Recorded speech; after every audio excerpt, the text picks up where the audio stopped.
कहानी है रामपुर गांव की, जहां के मर्द महिलाओं को हमेशा नीचा दिखाने की कोशिश में रहते। अरे अभी तक खाना नहीं आया, क्या मुझे एक और शादी करने की जरूरत है? नहीं जी नहीं, ऐसा मत करना, वरना मैं कहाँ जाऊंगी। खाना लेकर मैं अभी आई जी। गांव की पंचायत में भी फैसले हमेशा औरतों के खिलाफ ही रहते। मैं जो फैसला सुनाता हूँ वो भगवान की आज्ञा होती है। इस लड़के ने अपने मन से शादी करके अच्छा नहीं किया। लड़के को घर भेज दो और इसकी शादी इसकी जाति की किसी लड़के से करवा दो, लेकिन ये लड़के, इसे तो गांव के बाहर निकाल दो। नहीं नहीं जमींदार साहब, ये क्या बोल रहे हैं? ऐसा नहीं हो सकता। मेरी बेटी मासूम है, इसे अच्छे बुरे की समझ नहीं है। अरे कहाँ जाएगी ये बेचारी? कहाँ जाएगी? इतनी चिंता है तो पूरे परिवार का गांव निकाला कर देते हैं। बेचारे पूरे बसे बसाए परिवार को गांव छोड़ना पड़ता है। चाहे जो हो, अगर बेटियों को कंट्रोल नहीं कर सकते तो गांव में रहने का कोई मतलब नहीं है। यहाँ औरतों को दब कर रहना होगा। कोई भी अपने हिसाब से कुछ नहीं कर सकता, सब ईश्वर की मर्जी से ही होगा। तभी गांव का एक आदमी दौड़ा दौड़ा आता है। सरपंच साहब, जमींदार साहब, वो कालिया है ना, उसकी बेटी पढ़ने के लिए शहर जा रही है। अच्छा, ये कब हो गया? और कालिया की हिम्मत कैसे हो गई ऐसा करने की? लेकर आओ उसे और उसकी बेटी को। बस फिर क्या था, हाजिर हो जाते हैं कालिया और उसकी बेटी सरपंच के सामने। और कालिया, ये क्या सुनने में आ रहा है? बेटी को इंजीनियर बना रहा है तू? और ये बता, गांव में तो स्कूल नहीं है, फिर कहां से इतनी क्लास पास कर गई तेरी बेटी? राधा, जो कि कालिया की बेटी है, उसे लगता है कि सरपंच उसकी तारीफ कर रहे हैं। सरपंच जी, मैंने ऑनलाइन पढ़ाई की है, डिस्टेंस लर्निंग से। सभी में मैंने अच्छे नंबर पाए हैं, जिसे देखते हुए शहर की इंजीनियरिंग कॉलेज में मुझे स्कॉलरशिप मिली है। वाह जी वाह, क्या होती है ये? पहले तो ये बताओ, फिर आगे की बात करते हैं। पूरा गांव राधा की बात सुन रहा था और राधा बोलती जा रही थी। तो ऐसे मैं फ्री में एक अच्छी शिक्षा लेकर गांव में जो कुछ परेशानियां हैं, जैसे बिजली, पानी और इंटरनेट जैसी समस्याओं के लिए काम करूंगी। मैं गांव को शहर से जोड़ने के लिए पुल का निर्माण करवाने का प्रस्ताव रखूंगी। मुझे पूरी उम्मीद है कि जल्द ही हमारा गांव भी तरक्की की राह पर चल पड़ेगा। राधा की बात सुनकर सारे गांव वाले ताली बजाने लगते हैं। सरपंच को समझ नहीं आता कि वो क्या करे। चुप रह नादान लड़की, गांव के खिलाफ जाने के लिए तुझे गांव से बेदखल कर दिया जाएगा, वो भी पूरे परिवार के साथ। और हाँ, अगर ठीक से गांव में रहना चाहती है तो ये पढ़ाई लिखाई छोड़ दे। हम तेरे लिए गांव का कोई होनहार लड़का देखेंगे। तभी गांव का एक आदमी बोल पड़ता है। अरे नहीं नहीं सरपंच जी, राधा बिटिया जो बता रही है, अगर वैसा हो जाए तो हम लोगों को पैसा कमाने के लिए बाहर नहीं जाना पड़ेगा। हाँ जी, और ना ही कोसों दूर पानी के लिए भटकना पड़ेगा।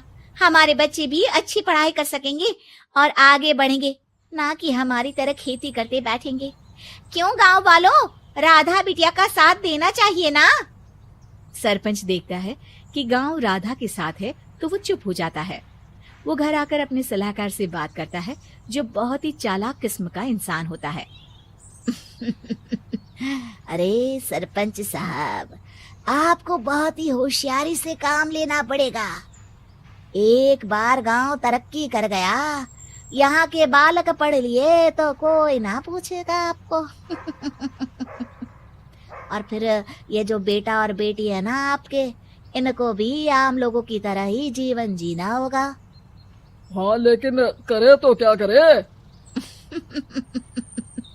वो ना आप मुझ पर छोड़ दीजिए, बस मैं जैसा बोलूं करते जाइए। अगले रोज सुबह जब गांव वाले सोकर उठते हैं तो राधा के घर के बाहर और साथ ही वो लोग जिन्होंने राधा का सपोर्ट किया था, उनके घर के आगे लाल रंग से कल आऊंगी लिखा होता है। कल आऊंगी, ये क्या होता है? अरे यह तो खून से लिखा है, लगता है कोई भूत प्रेत या चुड़ैल का साया है। चलो सरपंच जी के पास चलते हैं। सभी सरपंच के पास जाकर उसे सारी बात बताते हैं। और ये तो बड़ी मुश्किल की बात है। चलो, मैं एक बाबा को जानता हूँ, उन्हें बुला लेता हूँ। सरपंच बाबा को लेकर गांव के घर के बाहर जाता है। ओहो, तो ये वो चुड़ैल है जो उन लोगों को निशाना बनाते हैं जो गांव को बदलने का सपना देखते हैं। वो गांव को ऐसे ही संपन्न देखना चाहती है। वो नहीं चाहती कि कोई बाहरी यहाँ का कायाकल्प करे। क्या तुम लोगों में से किसी ने गांव को बदलने की सोच रखी है? तभी राधा की माँ रोते रोते आती है। मेरी राधा घर से गायब हो गई है। अरे कोई तो बचाओ, मेरी बच्ची कहाँ गई?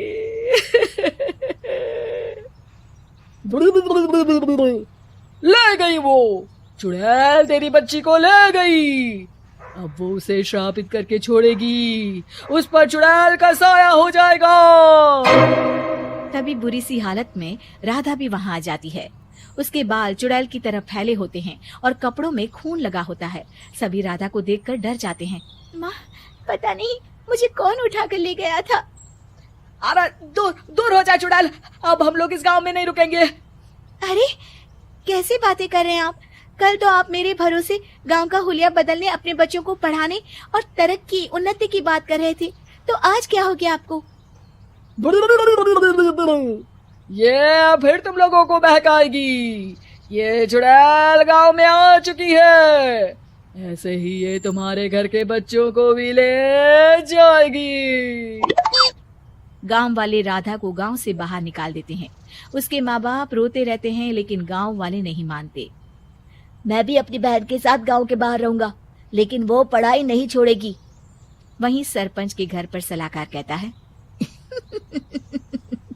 देखा, सांप भी मर गया और लाठी भी नहीं टूटी। लेकिन अगले ही दिन सरपंच के घर के बाहर भी वही शब्द लिखे होते हैं। और फिर सरपंच की बीवी कहती है, हमारी बेटी को किसी ने अगवा कर लिया है। तभी राधा का भाई वहां आ जाता है। अरे गांव वालों, मैंने सरपंच जी की बेटी को देखा था। वो चुड़ैल उसे उठाकर ले जा रही थी। अरे क्या मजाक कर रहे हो? नहीं नहीं सरपंच जी, आप नहीं जानते। वो चुड़ैल अब आपकी बेटी में आ जाएगी, जैसे राधा के अंदर आ गई थी। तभी सरपंच की बेटी वैसी ही हालत में वहां आती है जैसे राधा आई थी। पापा, पता नहीं कैसे मैं गायब हो गई थी। चुड़ैल, इसके अंदर भी चुड़ैल का साया है, मारो इसे। अरे नहीं नहीं, इसे भी राधा के पास गांव के बाहर ही भेज दो। अरे चुप रहो, मेरी बेटी कहीं नहीं जाएगी और चुड़ैल वुड़ैल कुछ नहीं होता है। अरे कैसे बात कर रहे हो सरपंच जी? आप तो बोल रहे थे कि आपका फैसला भगवान का ज्ञान होता है, तो अपने पर बात आई तो अब आप ऐसे बोल रहे हैं।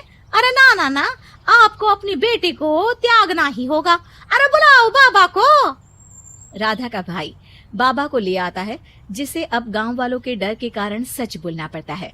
मैं कोई बाबा नहीं हूँ, मैं तो मोची था। ये सलाहकार महोदय ने मुझे कहा था एक्टिंग करने को। वो मुझे पैसे देने वाले हैं। अब मुझे माफ कर दो। गलती हो गई, मुझे माफ कर दो। तभी वहां राधा आ जाती है।